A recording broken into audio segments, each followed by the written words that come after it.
Doctor KG Padmakumar കേൾക്കാമല്ലോ അല്ലേ?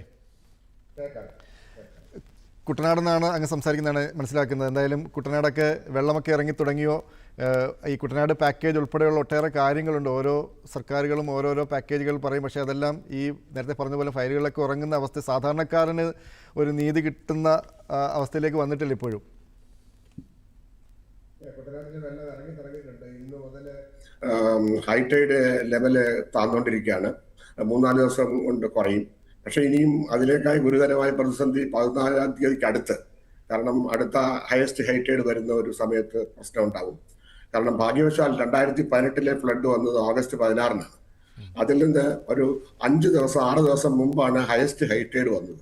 നമ്മുടെ എല്ലാ ചർച്ചകളും ഈ കടലുമായി ബന്ധപ്പെട്ടുകൂടി പറയേണ്ടതുണ്ട്. ഹയസ്റ്റ് ഹൈറ്റൈഡ് ടൈഡൽ ലെവലും കായലിലെ ലെവലും അതുപോലെ തന്നെ നദികളിലെ നീരൊഴുക്കും ഒക്കെ പരസ്പരം ബന്ധപ്പെട്ടാണ് ഇരിക്കുന്നത്. ഇപ്പൊ ഇനി അടുത്ത കർക്കിടക മാസത്തിൽ കറുത്ത ഭാഗം വരുമ്പോഴത്തേക്ക് ഹയസ്റ്റ് ഹൈറ്റൈഡ് വരും. എൻ്റെ കണക്കിൽ 1.8 മീറ്റർ വരെ വരും. അല്ലെങ്കിൽ ഹാർബർ സൈഡിൽ വരുമ്പോഴത്തേക്ക് അതാണ്ട് 0.1 മീറ്റർ വരെ 1.1 മീറ്റർ വരെ വരും. അപ്പോൾ മഴയുണ്ടായ പ്രശ്നമാണ്. 2018 ഭാഗ്യവശാൽ നമുക്ക് റിവർ ഫ്ലഡ് ഉണ്ടായി. പക്ഷേ ടൈഡൽ ഫ്ലഡ് ഒരു 6 ദിവസം മുമ്പാണ് സംഭവിച്ചത്. ഇത്തവണ റിവർ അത്ര വലിയൊരു മഴ പെയ്തു എന്ന് പറഞ്ഞുകൂടാ. 18-നെ അപേക്ഷിച്ചിട്ട് വെള്ളം അത്രമാത്രം വന്നില്ല. പക്ഷെ എങ്കിൽ പോലും ടൈഡൽ ഫ്ലഡും ഏതാണ്ട് റിവർ ഫ്ലഡും ഒരേപോലെ വന്നു. ഇതുകൊണ്ടാണ് വെള്ളം ഇറങ്ങുന്നതിന് താമസം ഉണ്ടാകുന്നത്. ഞാൻ ഒരു കാര്യം സൂചിപ്പിക്കാനുള്ളത്, ഞാൻ എഗ്രി ചെയ്യാത്ത ഒരു കാര്യമുണ്ട്.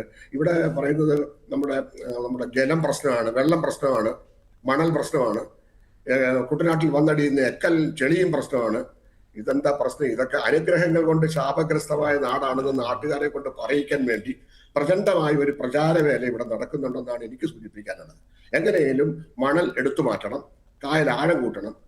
ഞാൻ ചോദിക്കുന്ന ഒരു ചെറിയ ഒരു കാര്യമാണ്, നമ്മുടെ നദികളും നമ്മുടെ പുഴകളും കായലും ഒക്കെ വെള്ളം ശേഖരിക്കാനുള്ള ഇടങ്ങളാണോ? It is not to contain water, it is to convey water. Vembanad കായൽ നദികൾ കൊണ്ടുവരുന്ന പുഴകൾ കൊണ്ടുവരുന്ന വെള്ളം കടലിലിട്ട് എത്തിക്കാനുള്ള ഒരു കൺവേയൻസ് സൗകര്യമാണ്. അതിന് തടസ്സം ഉണ്ടാകുമ്പോൾ വെള്ളക്കെട്ടുണ്ടാവും, വെള്ളപ്പൊക്കം അല്ല വെള്ളക്കെട്ടുണ്ടാവും. വെള്ളക്കെട്ട് എവിടെ ഉണ്ടാവുന്നു അവിടെ തടസ്സം ഉണ്ടെങ്കിൽ അത് മാറ്റിക്കൊടുക്കുക എന്നുള്ളതാണ് നാം ചെയ്യേണ്ടത്. അതിന് പകരമായിട്ട് വേമ്പനാട്ട് കായൽ മുഴുവൻ 6 മീറ്റർ മുഴുവൻ കുഴിച്ചു കഴിഞ്ഞാൽ എന്താ സംഭവിക്കുക?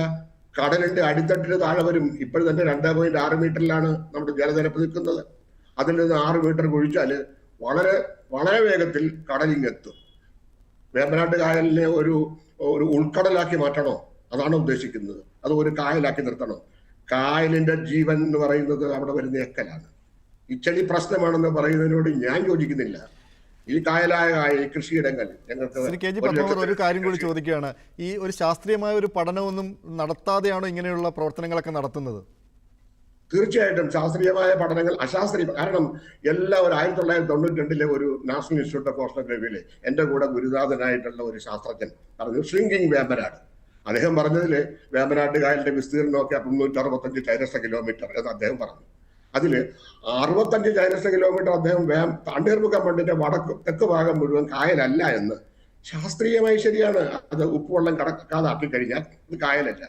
അത്രമാത്രം ഈ ഒരു കണക്ക് കണ്ട് പിന്നീട് വന്ന ശാസ്ത്രജ്ഞന്മാരൊക്കെ ഇത് ഏറ്റെടുത്തത്, ഇതങ്ങ് റെഫർ ചെയ്തിട്ട് പിന്നെയും റെഫർ ചെയ്ത് പോവുകയാണ്.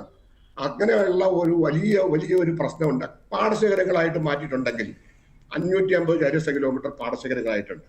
വേമ്പനാട്ട് കായൽ 200 ചതുരശ്ര കിലോമീറ്റർ ആണെന്നല്ലോ പറയുന്നത്. അത് ഇരട്ടിയിൽ അധികം പാടശേഖരങ്ങളായിട്ടുണ്ട്. പോൾഡേഴ്സ് അത് വാട്ടർ സ്റ്റോറേജ് സ്ട്രക്ചേഴ്സ് ആണ്. അത് വെറ്റ്ലാൻഡിൽ നിന്ന് പോയിട്ടില്ല. അത് നമ്മുടെ പൂർവികരായിട്ടുള്ള ആളുകള് പുഞ്ചകൃഷിയെടുത്ത് ഈ പ്രദേശം മുഴുവൻ ജലസംഭരണികളാക്കി നിർത്തി.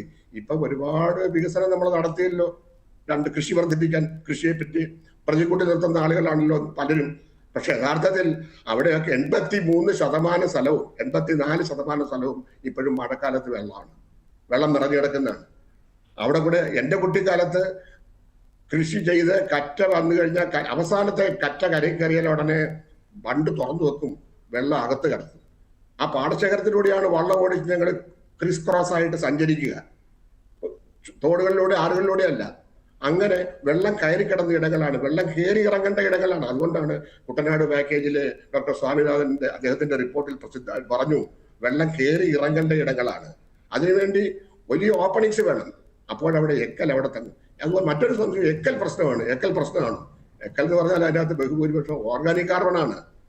നമ്മുടെ പശ്ചിമഘട്ടത്തിലെ പച്ചപ്പൊള്ള അല്ലെ, സസ്യാവരണം കാർബൺ ഡൈ ഓക്സൈഡ് ആവരണം ചെയ്ത് കാർബൺ ഡൈ ഓക്സൈഡ് ശേഖരിച്ചത് അത് അളിഞ്ഞു ചേർന്ന് വരുന്ന കാർബൺ. അതുകൊണ്ടാണ് വെറ്റ്ലാൻഡ് ഏറ്റവും വലിയ കാർബൺ സിങ്ക് ആണ്. എനിക്കൊന്നു വേമ്പനാട്ട് കായലിലെ എക്കൽ ഉണ്ടല്ലോ, പടച്ചേരകളിൽ വന്നടിയുന്ന എക്കൽ ഉണ്ടല്ലോ, അത് ഏറ്റവും വലിയ അമൂല്യമായ സമ്പത്താണ്. കാർബൺ ട്രേഡിങ്ങിന്റെ കാലമാണ്.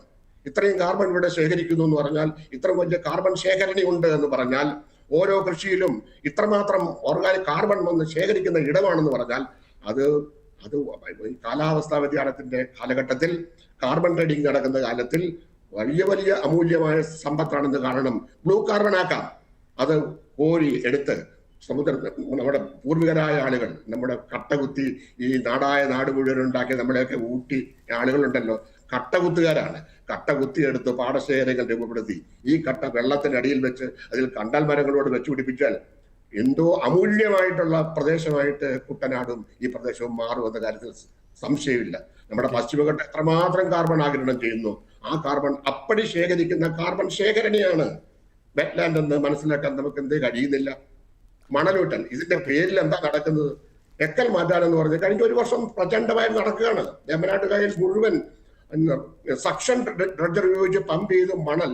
ഇപ്പോൾ നിങ്ങൾ നോക്കിയാൽ തോട്ടപ്പള്ളി സ്പിൽവേക്ക് എടുത്തു കഴിഞ്ഞാൽ ഹിമാലയ പർവ്വതം പോലെ മണൽ കൂട്ടിയിരിക്കുന്നതാണ്. എക്കലാണെന്നാ പറയുക. എക്കൽ മാറ്റിയിരിക്കുകയാണ്.